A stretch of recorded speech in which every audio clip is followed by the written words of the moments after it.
around 2,500 first-year spots for medical students in Texas. With that being said, there's about 5,000 pre-med students who apply to medical school each year. Now, if you do some math on that, that's about a 50% chance of you getting into medical school when you apply.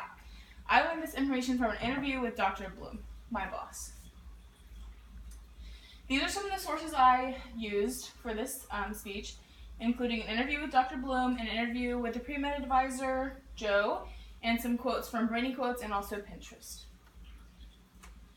My name is Brittany Orm. I'm a junior pre-medical student at Texas A&M University. Today we're going to go over a few things, such as how I've wanted to be a doctor for as long as I can remember, my job at the Office of Professional School Advising, and my very supportive boyfriend.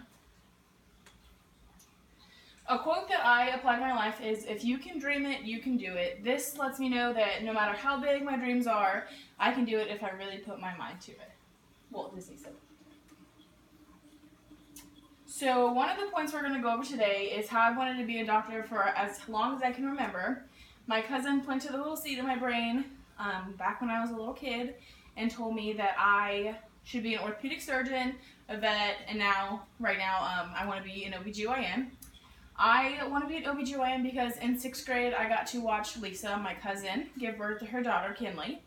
And ever since then, it was such an amazing experience. That's what I've wanted to do. I've had a lot of amazing opportunities, such as volunteering at the hospital and also shadowing a doctor. He has delivered over 7,000 babies, and he's one of the doctors that I look up to and who I want to be one day. I know this path is a long one, but in the end, it'll all be worth it. It doesn't get any easier from here, but we're going to get through it. One of the quotes that stood out to me is Steve Jobs once said, "Your work is going to fill a large part of your life, and the only way to be truly satisfied is to do what you believe is great work.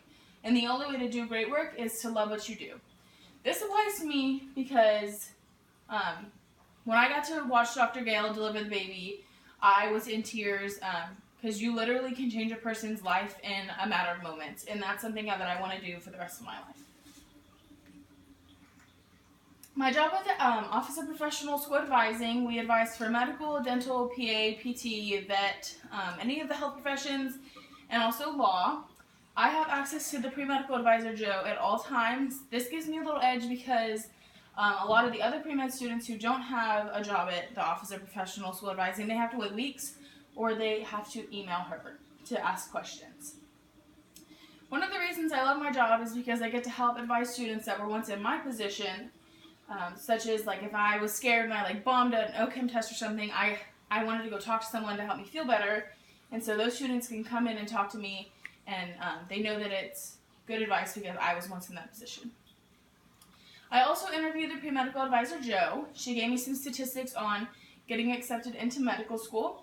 You need around a 3.5 science GPA. There's a few outliers, but 3.5 is mainly the main number. Then you need leadership experience, medical field experience, community service, just so the medical school knows that you're a well-rounded student and you know what you're getting yourself into. Next, we're going to come to my very supportive boyfriend who's also interested in the medical field. Because he's interested in the medical field, we kind of are interested in the same things. He's my biggest encourager when I need it the most, and if I fail a test or something, he's always there to let me know that there's you should never let a stumble in the road be the end of the journey. I got that quote from Pinterest, and he says something of that sort to me a lot. The path to medical school is hard, and it doesn't get any easier once you're in medical school, so I'm constantly trying to talk myself out of going to medical school and choosing a different path, but he's there to tell me that I should never give up, because in the end, it'll all be worth it. Another quote that I really thought applied to my life is a quote by Paul Bryant, who said, "If you believe in yourself and have dedication and pride and never quit, you'll be a winner. The price of victory is high, but so are the rewards." This applies to my life because it's going to take a lot of work to get to medical school, but once I graduate and become a doctor, the thing I've wanted to be my entire life, the rewards are going to be tremendous, and they're going to be really great. So in conclusion, I've wanted to be a doctor for as long as I can remember. My job at the Office of Professional School Advising offers me a great opportunity with a pre-medical advisor, and I have a very supportive boyfriend who encourages me every day.